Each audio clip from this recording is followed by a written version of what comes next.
সাংবাদিকরা যেভাবে তাদের স্বাধীনতার জন্য, গণমাধ্যমের স্বাধীনতার জন্য আন্দোলন সংগ্রাম করে, তাদের রুটি রুটির সংগ্রামের জন্য আন্দোলন সংগ্রাম করে, তেমনিভাবে জাতীয় ইস্যুতেও সাংবাদিক সমাজ তাদের গুরুত্বপূর্ণ দায়িত্ব পালন করে।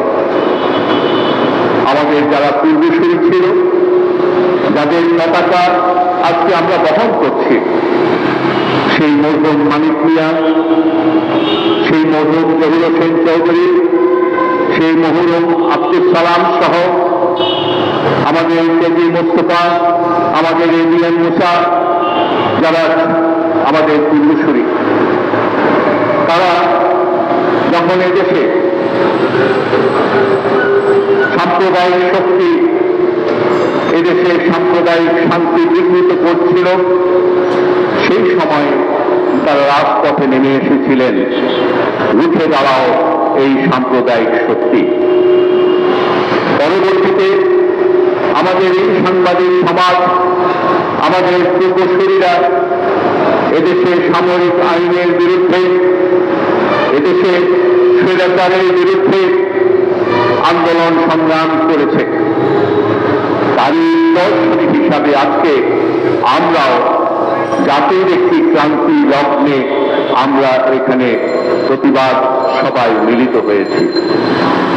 এই প্রতিবাদ সভাটি কেন? গত প্রায় 1 মাস ধরে আমরা দেখলাম আমাদের কোমলমতি শিক্ষার্থীরা তাদের বৈষম্যের অবসানের জন্য কোটা সংস্কারের দাবি নিয়ে তারা রাজপথ প্রকম্পিত করেছে। অত্যন্ত শান্তিপূর্ণ ভাবে তাদের আন্দোলন তারা পরিচালনা করছিল এবং স্কুল, কলেজ, বিশ্ববিদ্যালয় ছাত্রছাত্রীরা তারা একাকার হয়ে তাদের এই দাবি উত্থাপন করছিল এবং সেই প্রথম দিকে এই দাবির পক্ষে আন্দোলনকারী শিক্ষার্থীদেরকে আমরা দেখলাম অত্যন্ত সুশৃঙ্খল ভাবে, অত্যন্ত ঐক্যবদ্ধভাবে তারা তাদের দাবি নিয়ে রাজপথে তারা অবস্থান করেছিল। আমাদের আইন শৃঙ্খলা রক্ষা বাহিনীকেও দেখলাম যে তাদের পাশে দাঁড়িয়ে তাদেরকে তাদের আন্দোলন সংগ্রাম করার অধিকারকে তারা শ্রদ্ধা প্রদর্শন করেছিল। কিন্তু পরবর্তীকালে আমরা দেখলাম এই আন্দোলনকে কেন্দ্র করে এবং এই আন্দোলন চলাকালে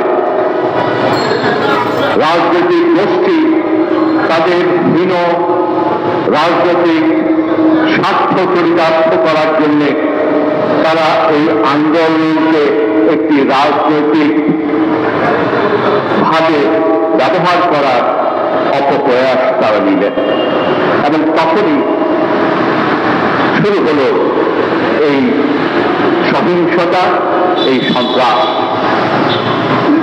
প্রায় 200 জনের উপরে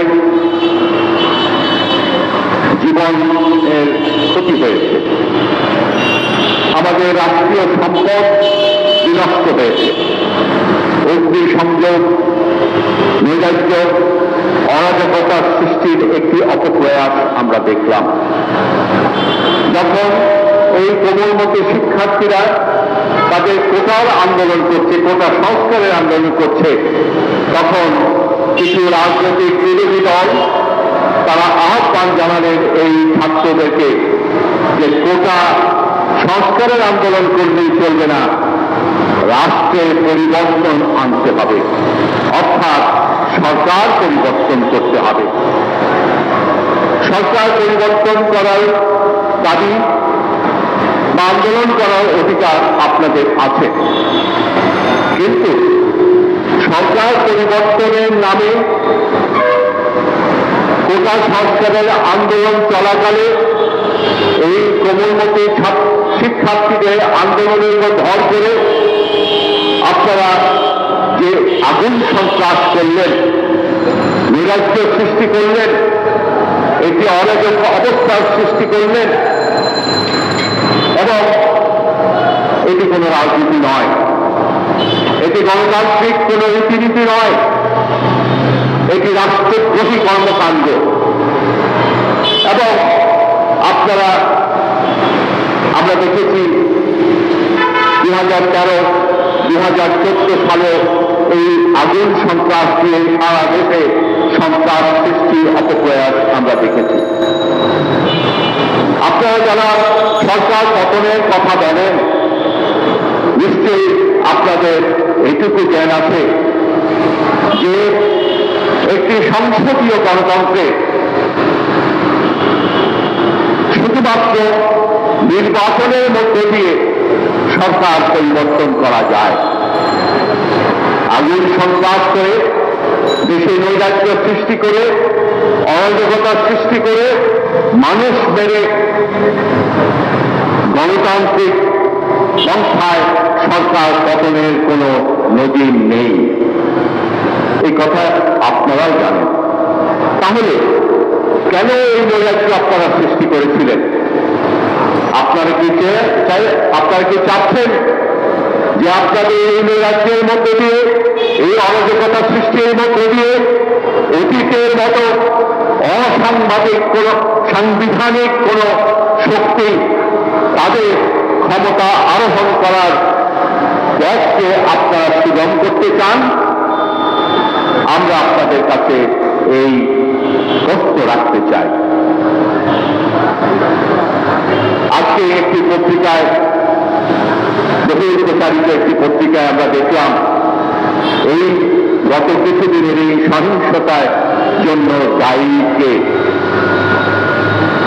ইতিমধ্যে এদেশের জনগণ, এদেশের মিডিয়া রিপোর্টের মাধ্যমে এবং আইন শৃঙ্খলা রক্ষা বাহিনী এবং তদন্ত সংস্থার তথ্যের ভিত্তিতে এদেশের মানুষের কাছে স্পষ্ট হয়ে উঠেছে এই ধ্বংসাত্মক কার্যক্রমের জন্য দায়ী বিএনপি, জামাত এবং শিবির, তার সাথে যোগ হয়েছে জঙ্গি বাহিনী।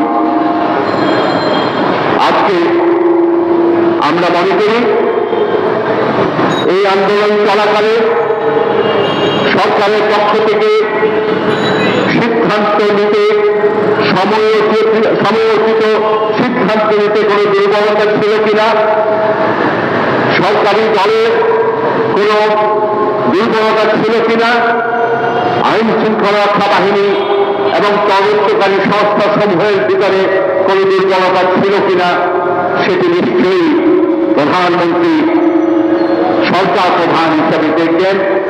প্রধানমন্ত্রী আওয়ামী লীগের সভানেত্রী হিসাবে সেটি দেখবেন। কিন্তু সরকারের প্রশাসনের দুর্বলতা অথবা অন্য কোন কারণের জন্য কারণ কোন অধিকার নেই দেশে এই ধ্বংসযজ্ঞ পরিচালনা করা।